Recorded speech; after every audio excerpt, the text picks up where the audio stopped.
Candles. Stable and supportive. Why do you think I picked a candle for these lovely, warm, stable and supportive people? Why candle?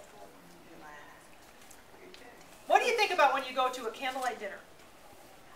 Or tell me about the atmosphere at a candlelight dinner. Peaceful. Peaceful, intimate, right. Right? You don't light a candle if you're only going to go through the buffet line, scarf it down and leave it. Right? I mean, usually a candlelight dinner means we're going to settle in for a while. We're going to fellowship. We're going to enjoy one another. It's a very warm setting. So I use a candle because of that. That's what a candle portrays. So your S personalities are usually people who are very loyal friends. They're people-oriented, but they tend to like a smaller group setting, where the I is fine with the big group. An S person, or the S side of a person, can be, I'm ready for the small, intimate friendship, 2 or 3 people. Now, these folks reflect God's characteristics in His steadiness, His patience and long-suffering. These are very loyal, long-suffering folks. God wants a deep, meaningful relationship with His people. That's the S. That's how the S's reflect. They want a friendship for many years. You guys probably have friends you have been friends with for years and years and years, and very, very loyal to them. And that's a wonderful thing. Everybody needs a few S's in their lives, because these folks are the ones that will take you as you are. They will be extremely patient and long-suffering, even to the point of not healthy, unfortunately. There's times that you would let something go to the point where it's not healthy. Now, people in the Bible that are probably S personality, Abraham is probably one. He just kind of, he believed God and stepped out in faith, even though sometimes he messed up a little bit. But his journey of God was with God, once God called him, was long and loyal, and he was credited for that.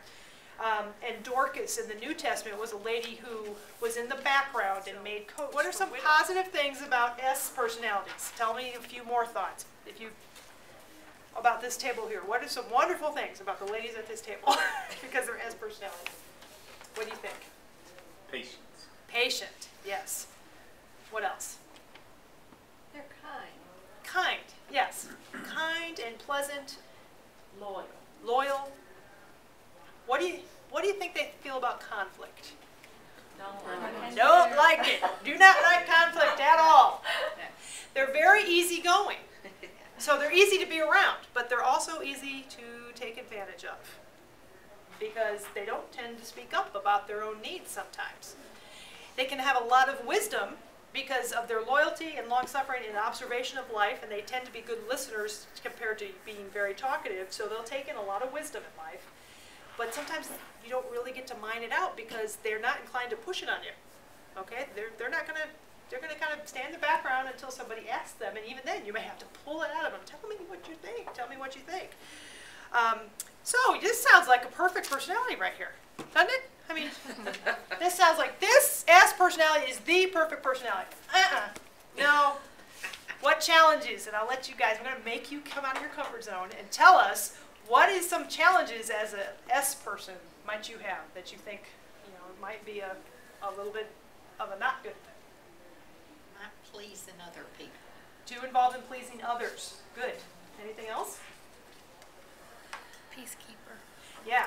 And in the class we had this summer, we talked about the difference between peacekeeping and peacemaking. These folks would be inclined to peacekeep. Keep the peace. I'm not going to do anything about this situation. I don't want a lot of conflict. But peacemaking is really more important, right? We learned that in this class, that to keep a false peace is really not keeping true peace, not keeping a good peace. But to make peace, sometimes you have to stir things up and deal with it. Won't say anything sometimes. So if I had lit this candle and I just kept squashing it, what would happen if I just kept covering that candle up? What would happen to the flame? Burn out. It would just burn out. It would get to the point where I'm burnt out and I don't care and I'm withdrawing. And their way of coping sometimes is just withdraw. And sometimes the rest of us have to be careful, because we may be shocked at how an S may respond to something when they've gotten overstressed. They've never said anything. They've always been easygoing, and suddenly they blow up. Like if we put gas on there, they would suddenly blow up. Where did that come from? Okay? Because they've gone and they've gone and they've gone, and suddenly they blow up. And that's because you haven't allowed yourself to express those feelings that need to be expressed in a proper way, and then suddenly you shock everybody when you just go ballistic or whatever. So you have to be, there are ways to express and deal with conflict in a healthier way that S's need to learn how to do. And they're very sensitive, so they could get feelings hurt maybe more easily than the rest of us in the room.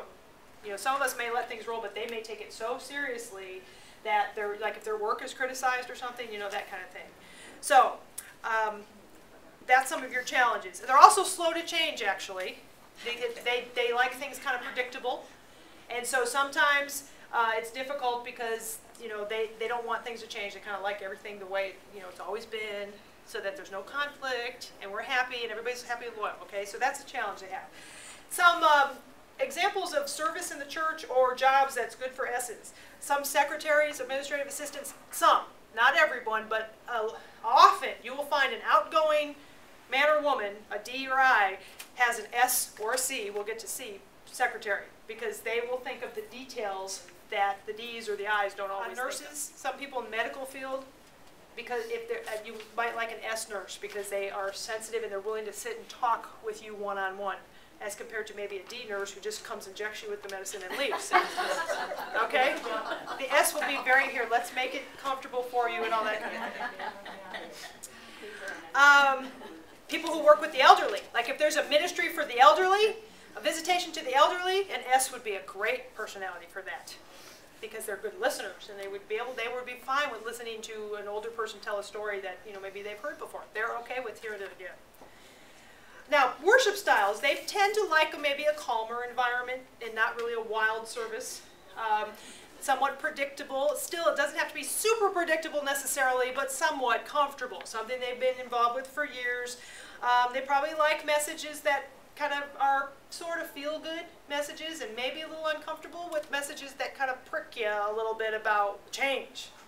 They may rather come out feeling inspired rather than motivated, you know, at going to church. They want to go to church to be comforted. And that's not always good. You need to be willing to be provoked sometimes, but overall you might like to be comforted, so you might tend to go to a church, you know, or hear like certain preachers that are a little bit more comforting in their approach than really provoking in their approach. And then if we need to interact with you, here are some tips for all the rest of us in interacting with these ladies. For one thing, since these ladies are so agreeable, they have a hard time making decisions sometimes. Now, I hope you all understand, because you're a blend, sometimes what I'm saying is not going to 100% apply to you, okay, but we're just trying to, so we need to help them make their choice. We need to say, basically, let's think of lunch after church. Would you like to go to Applebee's today? Yes or no? That's all I want. Yes or no? Do not say, where would you like to go to lunch today? Because what are they going to say? Oh, I'd like to hear. Whatever you want. Wherever you want to go. That's fine. Doesn't matter to me. And boy, that can get to a D, can't it? Don't you guys want them to make a decision sometimes? So you have to set them up to make the decision. Just like they have to make you feel powerful, you have to make them stay out of conflict and just say, can we go to Applebee's? Yes or no? And they'll probably still say, I don't care. But you can at least set it up where they'll try to set it up where they will make a decision. They also like to be part of a team. Okay, so if they're working on a project, they like to be part of a team of maybe 2 or 3 people. Not necessarily a huge group, but 2 or 3 people. Like if you need somebody to fill communion cups, you know, get 2 or 3 of them to do it. They would like that because then they can build a relationship. They like to build a relationship over time. So anything you could do to put them relational where they can have, and they're very, I know for a fact they're loyal because one of them has come to every class I've taught since I've worked here, okay? And she's loyal. I mean, I pretty much can count on it. You know, someday if she doesn't come to my class, I will just fall apart. No, seriously. But she's loyal. I mean, that's just, you know, and I appreciate that.